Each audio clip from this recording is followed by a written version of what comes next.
Hello, everyone. By now, you've probably heard the very big news that Donald Trump has been banned from Twitter. It bothers me how much people are celebrating about this. I understand a lot of people don't like Trump, and for good reason. But cheering on censorship in this way, seeing so much of it, is a little troubling, especially when you actually dive into the details of why he has been banned. The reasoning, Twitter's reasoning, and I'm going to show you Twitter's reasoning, is that Donald Trump violated their policy by glorifying violence. And I'm going to show you exactly how Twitter makes this argument. I'm going to tell you why their interpretation is so concerning. You don't have to like Donald Trump to see why totally removing people from online public discourse at the snap of a finger due to Twitter's own interpretation of otherwise innocuous tweets is dangerous. Because you could remove any dissident from Twitter. They could do it. And they've done it in other countries. They've even done it a bit in the US. This is an issue that concerns me because I myself was censored on Facebook long before people were having a real debate about the danger of social media censorship. So let's move on. Like my fancy keynote layout, trying something new. All right. So if you want to know exactly what got Trump banned, Twitter says these two tweets violate the glorification of violence policy. Violated their glorification of violence policy.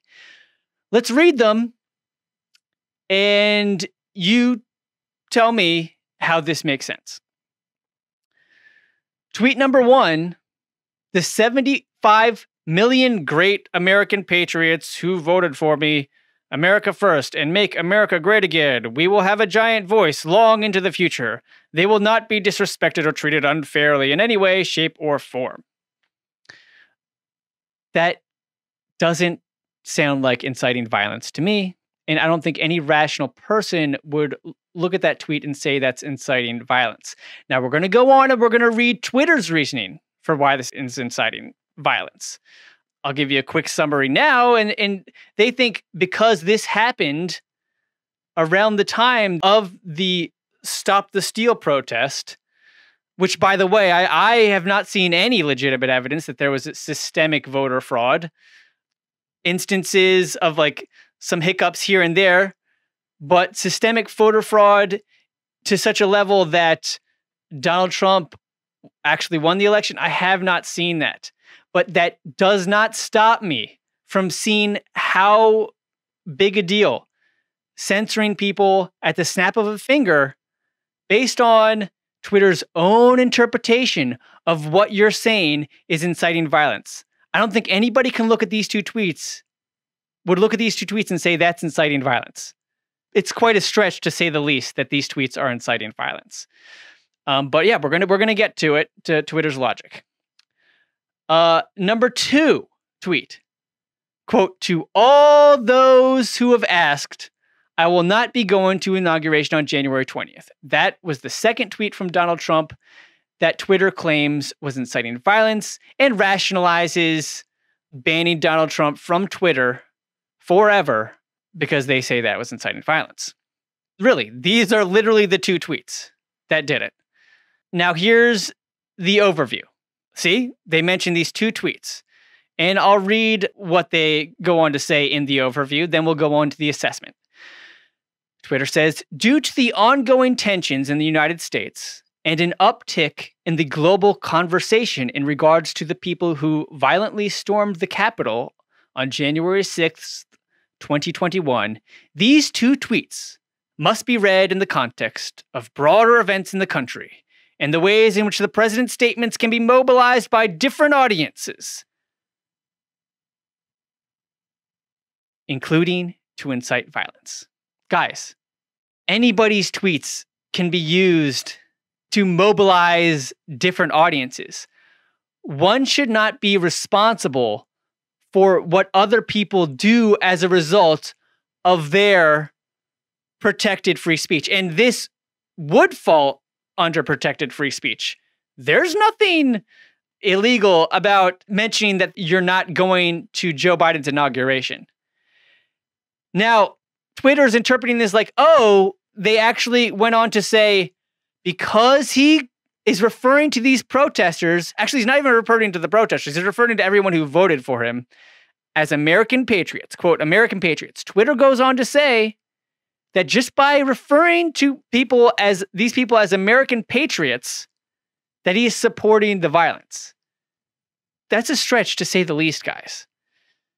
If you don't think that this same logic can be used against Black Lives Matter or any protesters and any leaders of any protesters, then you're not thinking straight. You're thinking with Trump derangement syndrome. Again, there's totally understandable reasons to be upset with Donald Trump.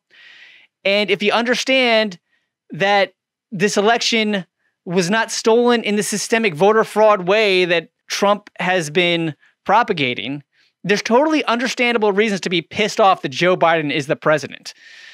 But the reality is they chose Biden over Trump because they were more afraid of Trump, even though Joe Biden is a terrible candidate. But back to this current story of Twitter banning Trump. Let's continue Twitter's overview as to why they banned and removed Donald Trump. And many others, by the way.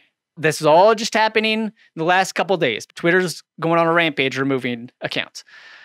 That's what they always do. When there's a crisis, like a serious event like 9/11 and this protest, this attack on the Capitol, which is in no way at the level of 9/11. But regardless, when you have a crisis like this, people swoop in and they're reacting in pure emotion, and they do stuff like this where they will literally delete people and remove people's civil liberties. Now, I'm not saying that Twitter is bound to the same principles of respecting free speech as the government is, but that doesn't mean this shouldn't be concerning. This is very concerning, but let's continue. So Twitter went on to say that these innocuous statements from Trump, because they can be mobilized by different audiences, including to incite violence, as well as in the context of the pattern of behavior from this account in recent weeks. After assessing the language in these tweets against our glorification of violence policy, we have determined that these tweets are in violation of the glorification of violence policy, and the user at Real Donald Trump should be immediately, permanently suspended from the service. Oh, man. I mean, guys, somebody could take this, me just being concerned about free speech and censorship on Twitter, and go out and do some crazy violent stuff. They could do that. Someone could get riled up and do that. Should I be held responsible for that? Should I be blocked on Twitter? Removed on Twitter permanently? All right, let's move on. So we're moving on to Twitter's assessment. That was the overview. Here's the assessment. This is their detailed argument. And it bothers me that so many people are just brushing this off, and they can't even tell you what tweets that Twitter banned Donald Trump for. These details are important. Okay, so here's their assessment. We assessed the 2 tweets referenced above under our glorification of violence policy. Those 2 tweets I read earlier. Our policy aims to prevent the glorification of violence that could inspire others to replicate violent acts, and determined that they were highly likely to encourage and inspire people to replicate the criminal acts that took place at the U.S. Capitol on January 6, 2021. Those tweets talking about how you're not going to an inauguration, to say that that is inciting violence is just so troubling to me that people don't see this as a bit odd, as a little scary. Not only because it obviously doesn't incite violence. Now, some people are saying, oh, he's speaking in code because I'm not going to the inauguration. You should attack the inauguration. Come on, guys. anyone can make the argument that anything is inciting violence in code. Is anything, oh, that's code. Now, that doesn't sound like inciting violence, but that's code for inciting violence. Come on, guys. You can make that argument about anybody. And apparently they could, if there's enough people that hate you. Because they'll go along with it, like they're going along with this. I can't stress enough how much I don't like Donald Trump, but I also don't like censorship. People say they don't like Donald Trump because he's a fascist, XYZ. Fascists love censorship. They loved it. And also, guys, you think these tweets incite violence? These are bland tweets. Consider the notion that if people aren't allowed to express their rage, their anger, their dissent on Twitter, that doesn't make them go, all right, I'm not going to be violent. I hate to say it, but I think human nature is that might make them more likely to go nuts physically. If you can't express yourself with others online and now I know you could go to other sites, right? But those other sites are getting taken down too. All the other sites are banning Donald Trump as well. And, accounts that support him. All right. Okay, so here's their determination based on a number of factors. Bullet point 1. President Trump's statement that he will not be attending the inauguration is being received by a number of his supporters as further confirmation that the election was not legitimate and is seen as him disavowing his previous claim made via 2 tweets by his deputy chief of staff that there would be an orderly transition on January 20th. Bullet point number 2. The second tweet may also serve as encouragement to those potentially considering violent acts that the inauguration would be a, quote, safe target as he will not be attending. I don't know. It's kind of messed up that they're using the safe target in quotes because, to my knowledge, Trump never tweeted that out. This is 100% their interpretation that him announcing that he's not going to Biden's inauguration is speaking in code to his followers, saying that the inauguration is a safe target to attack. That's a huge, huge leap. That's a huge leap. You can't just, it's not right to interpret that tweet as inciting violence, but that's exactly what Twitter's doing. And they say it may also serve as encouragement to those potentially considering violent acts. Well, if I say I hate the Democrats, I hate the Republicans, okay, that could also, to use Twitter's own language, that could serve as encouragement to those potentially considering violent acts. This is not good. And just to make this argument even more nuts, Joe Biden says, Trump and I agree, it's a good thing for him to not attend the inauguration. So Twitter is literally arguing that Trump announcing that he's not going to the inauguration is inciting violence, even though Biden agrees, like, yeah, that's a good idea. So Biden's supporting Trump's decision to not go to the inauguration. Is he inciting violence because he supports Trump not going to the inauguration? Because he's furthering Trump's announcement that he's not going to the inauguration? Guys, come on. Okay, but back to their assessment. Here's their assessment of the first tweet, where he talks about the great American patriots who voted for him will have a giant voice long into the future. They will not be disrespected or treated unfairly in any way, shape, or form. So this is that tweet. To me, that doesn't sound like inciting violence. Now let's read Twitter's argument. The use of the words American Patriots to describe some of his supporters is also being interpreted as support for those committing violent acts at the U.S. Capitol. Come on, guys! You can't... Twitter is literally saying that because Trump used the words American Patriots, that he is supporting those committing violent acts at the U.S. Capitol. Do you not realize that American Patriots is an incredibly general term that could be referring to, I mean, he's not even referring to protesters in the tweet. But even if he were, not all the protesters were violent. Most of them were not. Can you not see how this is nuts? Now, the way the law is, yes, Twitter doesn't have to abide by the Constitution to the First Amendment, as we see the law now, but that doesn't take away from this being pretty damn messed up. As much as you hate Trump, as much as people hate Trump. Because, again, this logic could be used against anybody. Twitter interpreting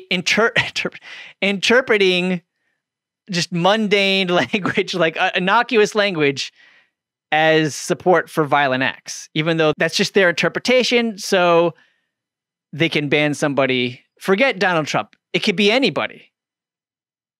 You can get banned from the online discourse, just like that, if it's for using the word American Patriots. Simply referring to one's supporters, even though some supporters are violent and did become violent, doesn't mean you are endorsing that violence. And just because somebody might interpret something you say as encouraging, somebody violent might, just because they might interpret what you say as encouraging and go out and partake in violence, that doesn't mean an innocuous tweet like these is inciting violence. It's just not. All right. Now, who knows? Just to play devil's advocate, maybe Trump was excited to see violence. You can't block somebody from the online discourse because you think like this was their intentions from what they said. That's just not right. Obviously, Twitter can do it, but just because they can do it doesn't mean that they're a private company. They're free to do it as the law is interpreted now. But that doesn't mean it's right. That doesn't mean it's good.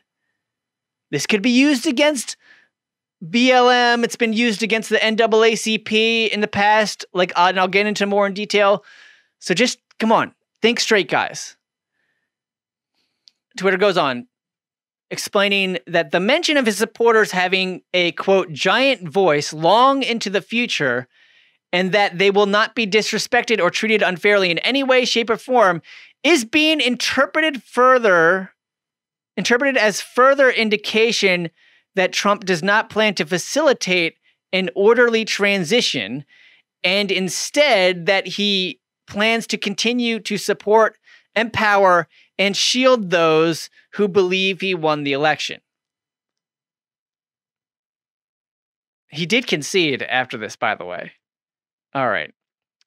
Last bullet point. Plans for future armed protests have already begun proliferating on and off Twitter, including a proposed secondary attack on the U.S. Capitol and State Capitol building on January 17, 2021. Okay, if there is a plan, and I believe they saw some posts on Parler, which is a social network where people can pretty much say what they want. That's my understanding. I don't know much about it.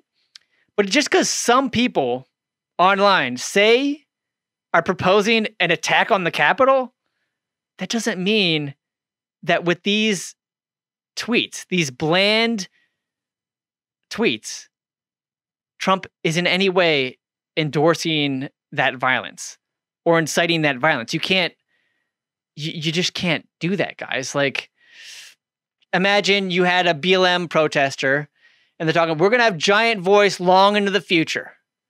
We will not be disrespected or treated unfairly in any way, shape, or form. And somebody happens to go do something violent. Does that mean that leader should get removed from Twitter? Because their tweet was not inciting violence. Just because some people interpreted it that way. People are happy Trump is banned without realizing any dissident ever can be just as easily banned even when their tweets don't actually incite violence. It's all up to Twitter's interpretation. That's scary to me. That should be concerning to people. That's a lot of power. I believe Facebook and Instagram, they banned Trump as well over this. Now, hear me out, guys. Hear me out. Maybe we should protect the Capitol by actually protecting the Capitol instead of deleting and silencing people.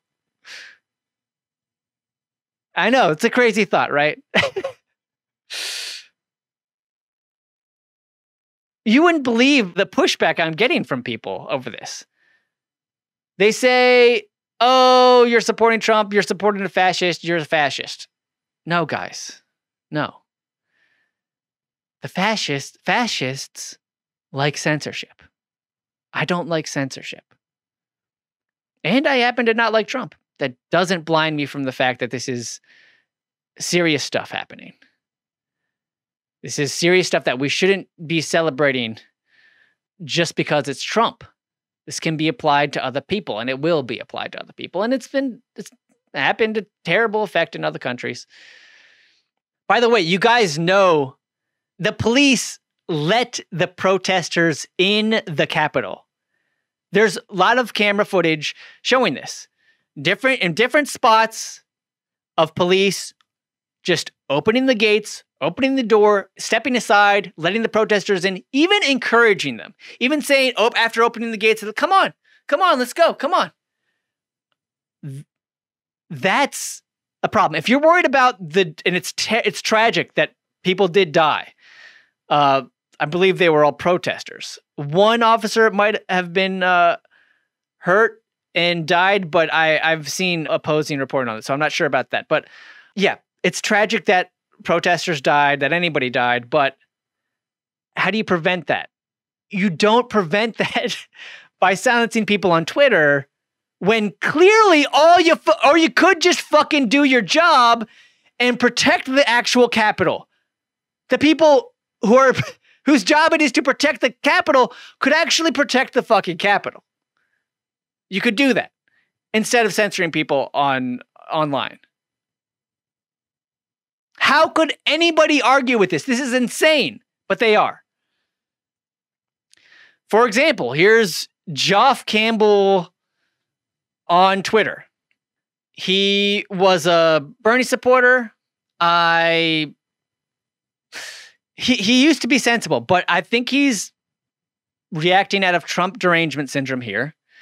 I enjoyed stuff he used to tweet out, but this is one thing we disagree on. He says that me or anybody who's concerned about censorship, he goes, it's mask off for those who are spending the night upset that Trump got suspended. All right, when he was banned, I'm more upset about abuse of power and the potential for this kind of power to be abused in the future by Twitter. It's so obvious how that's happening. And I just don't want that to get normalized just because, it made sense for Donald Trump, even though it's not clear if you actually dive into the details that this makes sense. All right. He goes, Trump being removed access by a private company for violating the rules has nothing to do with censoring the left.